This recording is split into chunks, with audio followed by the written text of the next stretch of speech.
A couple of wins and a near miss in trial and challenge cup games doesn't make you want to go out and make them Winfield Cup favourites, but their odds to make the five may have been cut a bit after the Knights lanced the Canberra Raiders 28-16. With their final hit-out being against such a side, a win was important for morale and supporters, and the players delivered in devastating fashion. Are you basically settled on your first grade lineup? They didn't help me yesterday, and they certainly didn't help the selectors yesterday. The form of everybody, the fact that the club scored 17 tries yesterday is indicative that the form of everybody, particularly in attack, is very good. Before yesterday's dress rehearsal, the knives were already being sharpened and laid out for new coach David Waite, with the Knights being labelled boring and playing the same brand of football as in previous seasons. Waite had promised reform, and it came in a big way for the entire club. But still the nerves are there for the man with the responsibility not too many would like to shoulder. You're only human. It's a job that a lot of people reckon you sometimes lose that little bit of humanity. But yeah, I'll be nervous on a personal note, but more so for the football team. I said we're a bit down and out last year, and we've worked very, very hard to get back what we had in 1990. And we look forward to a great 1992 and proving some of the so-called experts wrong in lots of ways. And the first match of the season for the Knights is the Stool City clash with Illawarra on the 22nd of this month at Marathon Stadium.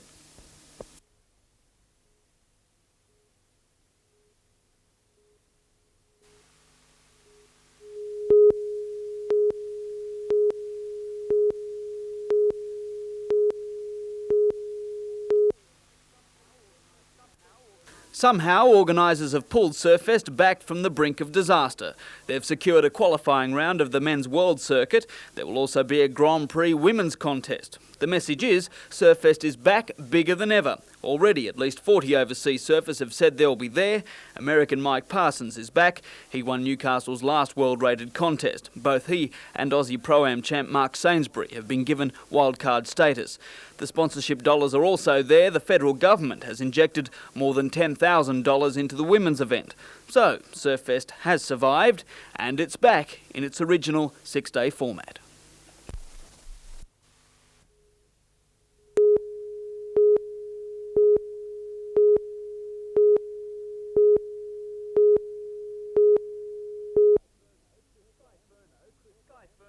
Sky Furno, Chris Graham and Anthony Hawkins will be participating in the national final of the Jack Newton Junior Golf Foundation National Schools Championship. They have so far won games at local, regional and state level.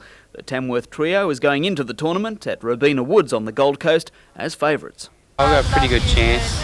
The lowest combined handicap out of 7 states, and we've been playing pretty well, all of us. For Chris and Anthony, being champion golfers does have its drawbacks. Both are in Year 12, studying for their higher school certificate. I've got a couple of assessment tasks and got to do them when I come back, and so I'll be taking books with me.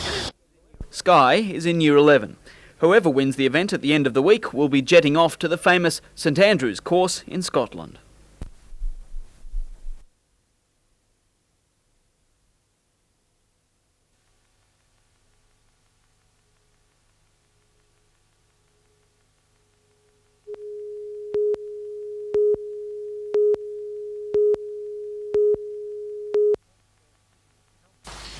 Health services in country New South Wales are currently coordinated by 6 regional administration centres.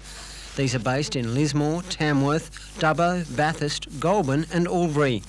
Under a plan now being considered by the state government, that number would be reduced to 3, with the Tamworth office being forced to amalgamate with Lismore.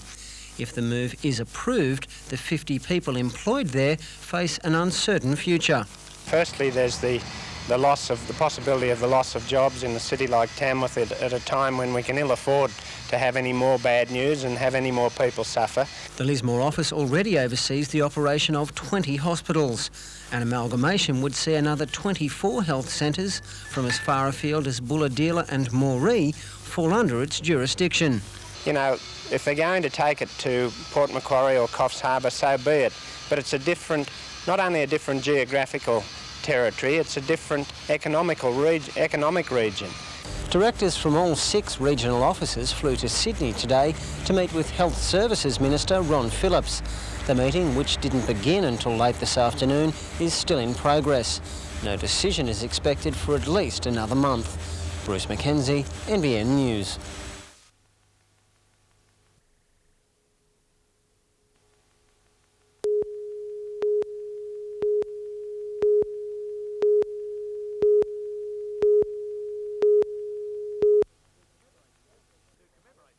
To commemorate the opening of the 114-metre walkway, a plaque made from parts of the old suspension bridge was unveiled.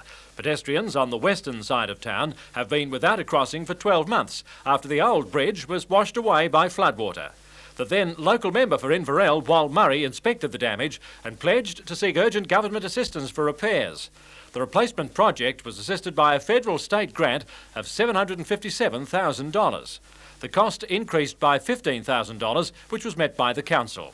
Inverell now boasts one of the longest single-span pedestrian bridges of its type in Australia, a span of 114 metres. Future plans for the bridge include separate pedestrian and cycle lanes.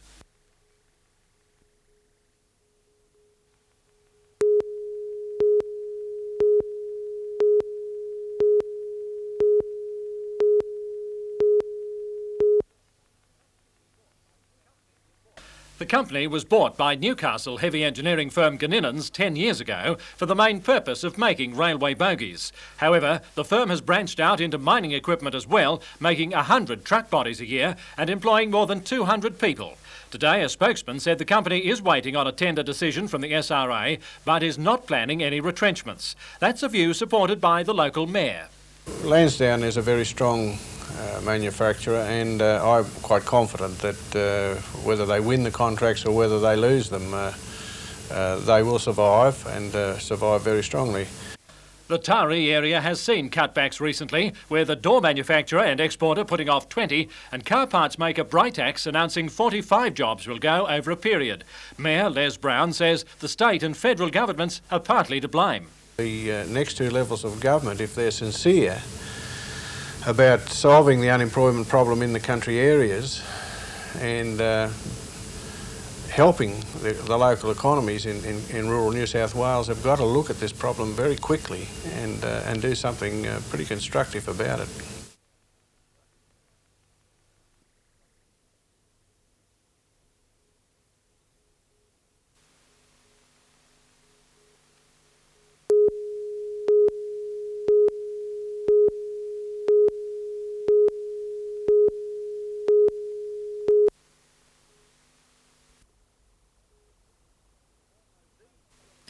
These feat almost made Chad Stevenson Australia's fastest man. Have a look at them in action.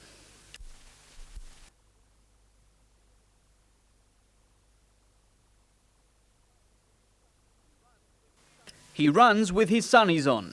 Even his haircut's aerodynamic. The man who holds down a public relations job in a nightclub will soon be exercising some clout in America. He's part of the 4x100 relay team. The squad should qualify for Olympic selection, but Chad has other irons in the fire. At the moment I'm only 300ths of a second off qualifying for the 200 metres, so I think that's probably my best bet, but I would also really like to qualify for the 100 metres. He'll get his chance at the English Grand Prix Series in June.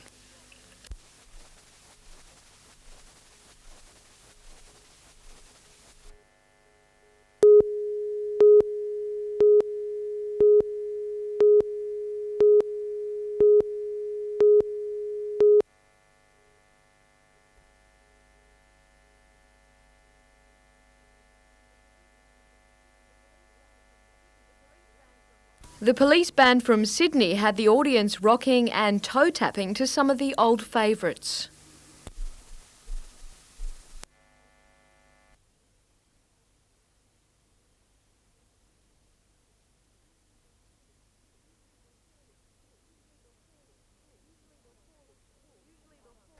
Usually the hall is full, but unfortunately a bus stoppage kept many away.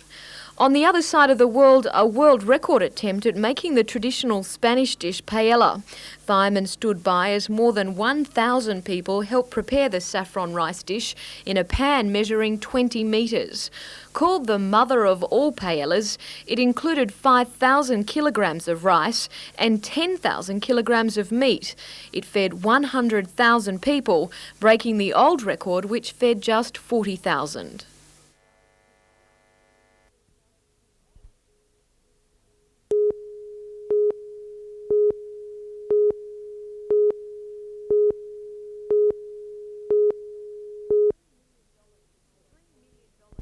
$3 million has been spent on the Pacific Highway south of Telegraph Point. One southbound lane and two northbound lanes have been constructed and two intersections upgraded.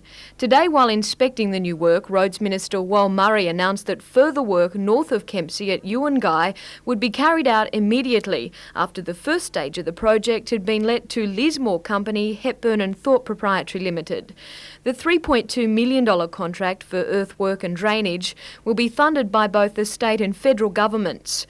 Work on the Christmas Creek deviation north of Kempsey is also nearing completion, and tenders have been called for the Algomera deviation south of Maxville. The Algomera section has gone out to tender, and without predetermining what the tender prices will be, it looks like about a $12 million job.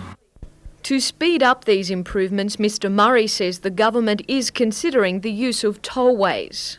If tollways do come into reality, the existing highway will still be there for people to use who do not want to use the tollway, who do not want to pay the toll.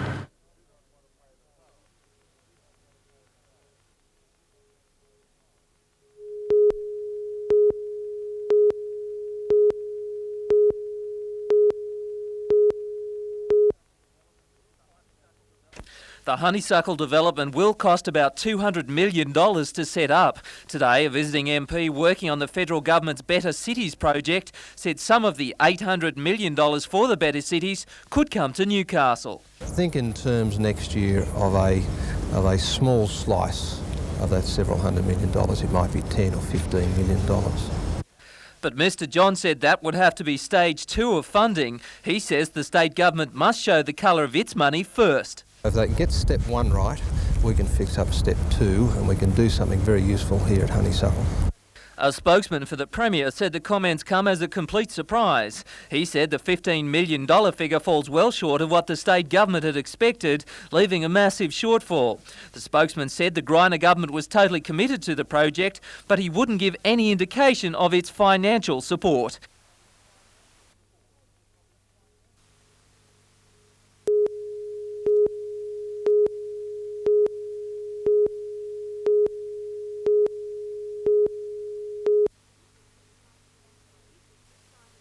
This is the site at Buteye which is being mined for gravel and coal by Ben Warren Mines. They began operations in 1981. In 1987, the company went into liquidation and the Department of Mineral Resources suspended the mining licence. What they left behind, according to the owner of the property, Beanie Jones, was an environmental disaster. Under the lease agreement, the company had to rehabilitate the site as it went. That wasn't done. I could have a heart attack every time I see it, I don't know what the premium... I bought the place to run cattle and grow timber in the first place. That's what I bought it for. And that's how it's left. It will cost around $1.75 million to reclaim the site. Coal seams are showing, walls crumbling, and the land is covered in noxious pampas grass. This week, Mr Jones discovered the company, now trading as Vakalu, had been granted approval by the department to resume operations on his property. He wants to know how that can happen. It shouldn't have never been in this state. The inspectors, what do they have these inspectors for? Do you believe the department's been doing their job? No, they haven't. It wouldn't be like this if they had. The department says that approval was only given to the company on the condition that rehabilitation of the mined land take place. But even the director of Vakalu, Tom Fraser, cannot guarantee that will occur. We can't guarantee anything. All we're doing is trying to do the best of our ability to do all we can to rehabilitate the property. So it might not get done? It may not. I can't guarantee this. The department, though, believes otherwise. Well, the real issue is to get the site rehabilitated, and to do that we need cash flow, and the company has to have an opportunity to produce that cash. That's why the lease has been issued again. Jodie McKay, NBN News.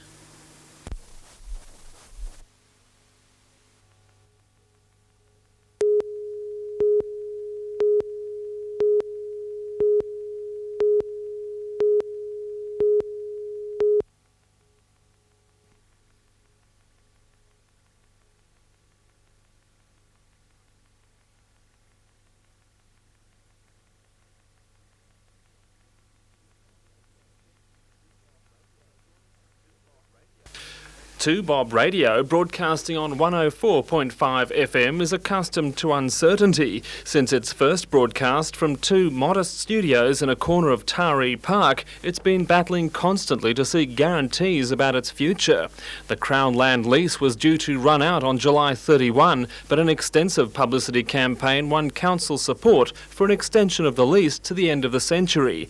That approval has now been signed and sealed by the Lands Department. It will allow us perhaps to build up our financial base over that 10 years for, with a hopefully moving to an accessible site within the Taree CBD area. The station has about 140 volunteer announcer producers and an army of community groups ready to give their 2 bobs worth on air. The 10-year lease gives the station a whole new perspective on its future. You don't have to be a presenter, you could be involved in all of the volunteer activities that we undertake throughout the year, or even in production. There's so many facets of radio that people aren't aware of.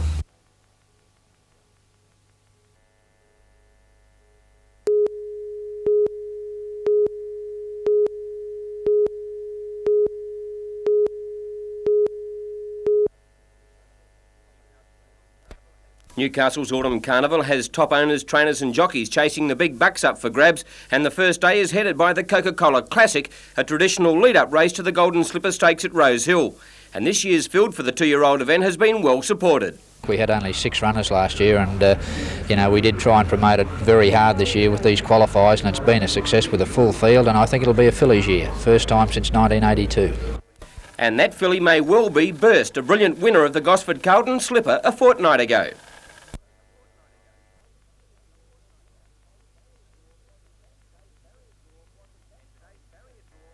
And today's barrier draw wasn't that kind to Burst. Burst is a filly that likes to drop out a bit and run home, and I don't think the 14 barrier Warrior Shane Dye will get one off the fence in the early stages, and she'll take a lot of holding out down this long straight here. Wednesday's Newmarket handicap has also attracted a super field headed by the most successful Argentine horse to race in Australia, Blue Boss, seen here winning at Flemington on Monday.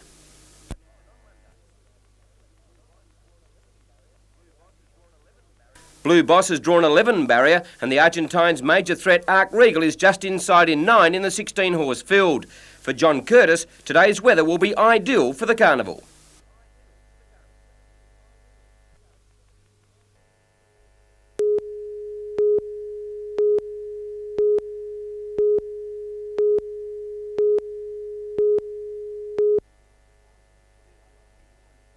Business people and councillors from Dubbo were given a tour of Newcastle Harbour. The tour guide the Hunter Area Association of Councils. We want to develop our harbour, we want to create jobs here, they want to export from their part of the world, encourage them to use Newcastle. Dubbo's Arana district and the Hunter region have been building economic links. Dubbo Council looking at a better deal with its giant primary industries exports such as wheat, cotton and beef. There is at least $250 million worth of rural exports that are now being exported through other ports. Sydney, it seems, has taken Dubbo's business for granted, but the politicians in Newcastle have rolled out the red carpet for their visitors from the west. There's even talk of a sister city relationship between the two centres. Dubbo Mayor Tony McGrain says Newcastle is the perfect distribution base for his town's exports. It's only 400 k's from Dubbo City. It's a flat run. It can be travelled in 4.5 hours, and it's so convenient.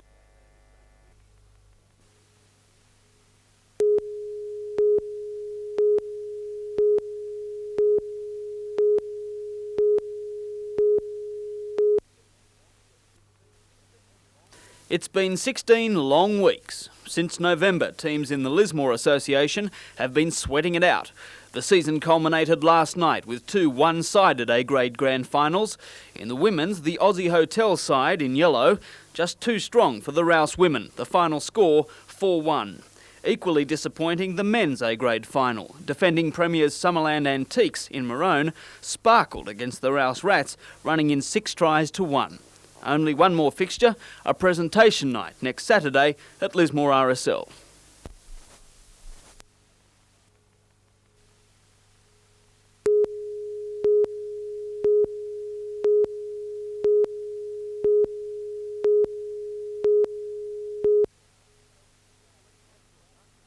The police escort must have felt a little out of place riding a state-of-the-art motorcycle. But for the bikers on tour, their hearts were with days gone by. Their machines dated back more than 60 years, the oldest this 1925 BSA.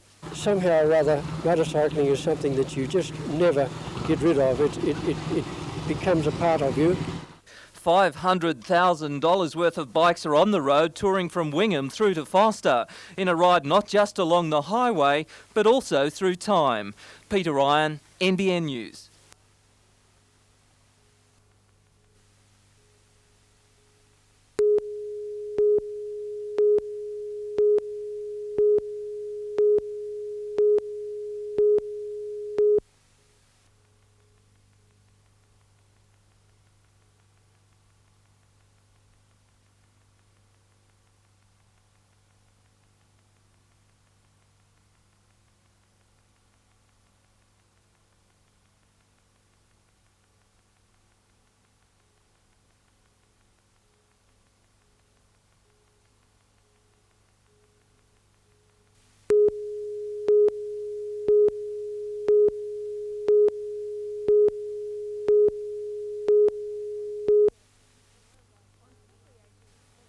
On February 18th, Narrabri Shire clerk Seth Cotton, engineer Jeff Bickford and storeman Warwick Armstrong were suspended.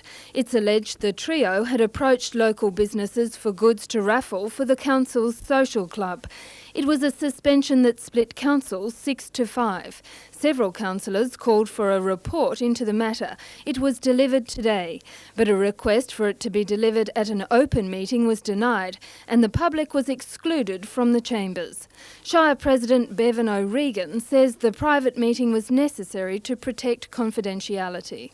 The ratepayers certainly have a right to know what's going on and we have been as explicit as possible, but in the case of law, and in cases of sub judice and in cases where we have been advised on confidentiality, because the confidentiality, I think, protects the three people that have been suspended as much as it does the councillors. The council and unions representing the suspended staff have been ordered to reappear before the Industrial Commission next Monday for a third time in a bid to resolve the issue. Shire President O'Regan was hesitant to discuss the matter outside the chambers. All I can say is that the suspensions have been brought about by a breach of our code of conduct, and our code of conduct is a very, very serious matter. Council has informed Local Government Minister Jerry Peacock about the situation, but he appears unlikely to intervene. The Minister said he is monitoring the fact, and the Minister, of course, at this stage cannot intervene because it is going through the due process of conciliation with the Commissioner for Arbitration.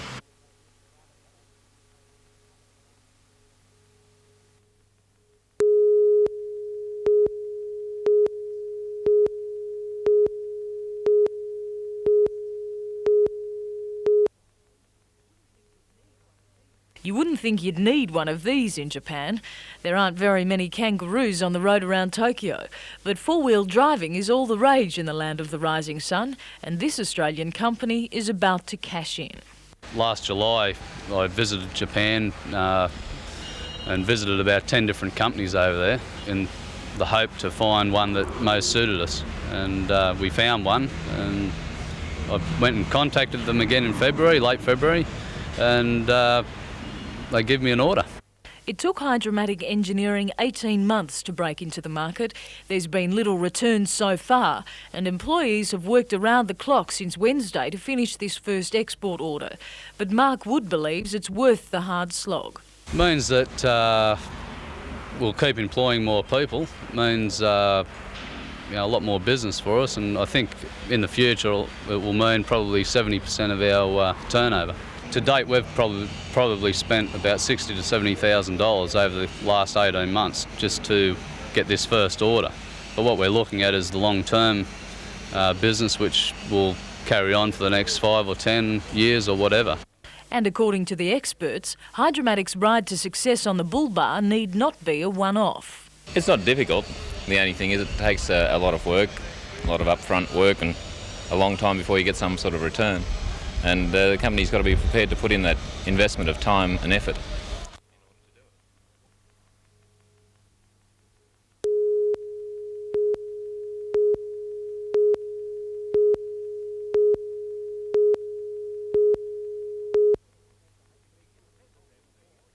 The independent MPs met the Hastings District Hospital Board, the Medical Staff Council and citizens groups who are all opposed to the idea. This would see the government sign a contract with Fletcher Jennings to build a new hospital and then contract Mayne Nicholas to operate it as a public facility.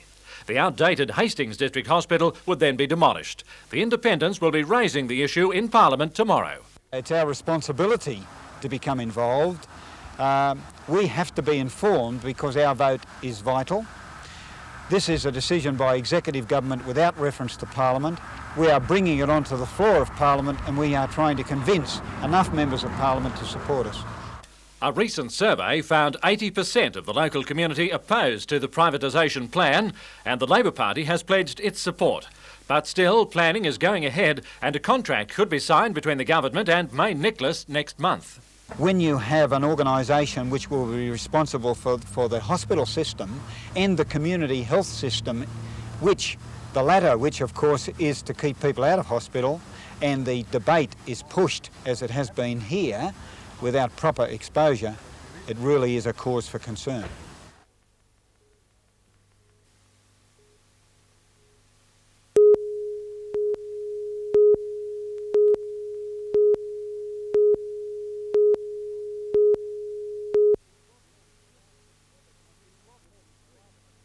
If Bob Hawke's dream of a clever country begins in the classroom, then the retention rates for the Hunters Government High Schools would make the former PM smile. 1992 enrolment figures show that a record 58% of students are staying on to Year 12. That compares with a figure of only 38% 7 years ago. The number of students who have come back for Year 11 has also jumped to 77%. Youngsters are realising the importance of staying on to finish their schooling and not leave it at an incompleted stage.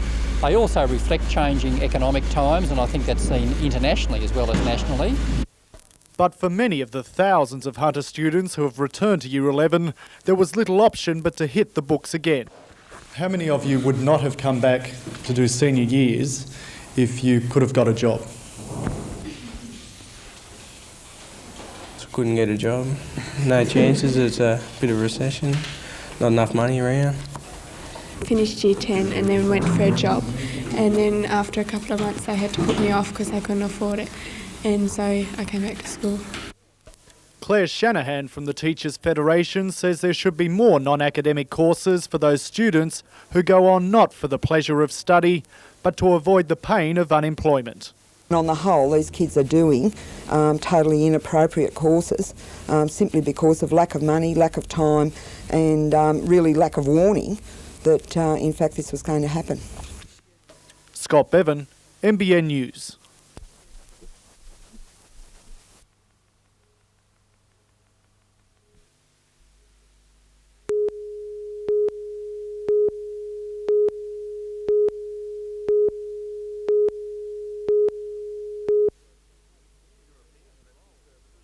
European rescue services have clearly delineated roles. Police control crowds, ambulance officers provide medical attention, and the fire brigade handles rescue.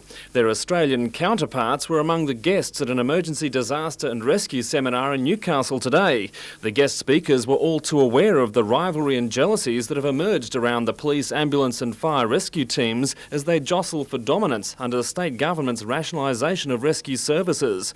Rescue consultant Robert Wormsley from Holland says that rivalry can endanger the public. It actually kills people, and our thing's not on. Because we're only there for one reason. We're there to make sure that the patient comes out of this alive. Although he's an ambulance officer, Mr. Wormsley believes the fire brigade must ultimately assume the rescue role. I can't see it any other way. They've already got the resources in place, and I believe that they should definitely call on the expertise, the fantastic expertise you have here in this area amongst your police guys. Okay, and use them as the gurus of rescue of this area, and then build up on that. The seminar also examined the increasing cost of rescue services to the community. British Fire Brigade expert Len Watson says successful rescue not only saves lives, but reduces the economic cost to the community. In the developed world today, the biggest cause of death in the under 40s is road traffic accidents. It is bigger than any disaster worldwide. And yet we ask, what's the next disaster? We tend to view rescue management in terms of disaster. Obviously, we must cater for the disaster, but let's cater for the one closer to home, the road traffic accident.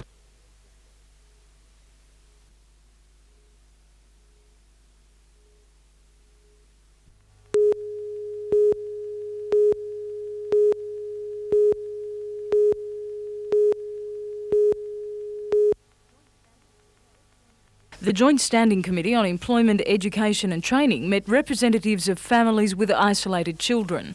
Isabel Gall has 6 children. The last is now in Year 11. She says plenty of sacrifices have been made to educate them, but believes it's been worth it. What is there for kids these days if they're not going to get any secondary education? And, up to Year 12 in particular, they must have their education to be able to go on into the workforce and into further education if necessary. But according to parents, it's an uphill battle. The committee noted several common complaints. There are still questions of equity to be addressed in terms of access to school gate level for people who are isolated and don't have that sort of bus run or train ride to drop their children at the local school. We've yet to do a lot more there, or the government has yet to do a lot more there. The complexity of forms, the issues surrounding assets testing and reviews of assets testing still mean that people who are in real trouble miss out unfairly. There are between 10 and 11,000 isolated children across Australia. Isabel Gall believes if assets tests rule out assistance, many farmers have little choice about educating their families. The bottom line would be maybe if it's withdrawn, maybe your child has to forego its education. You can't sell your tractor if you need it to sow your crop with, or your header if you're going to need it to reap your crop with, or maybe the back paddock, maybe sell the sheep or something at 75 cents a pop.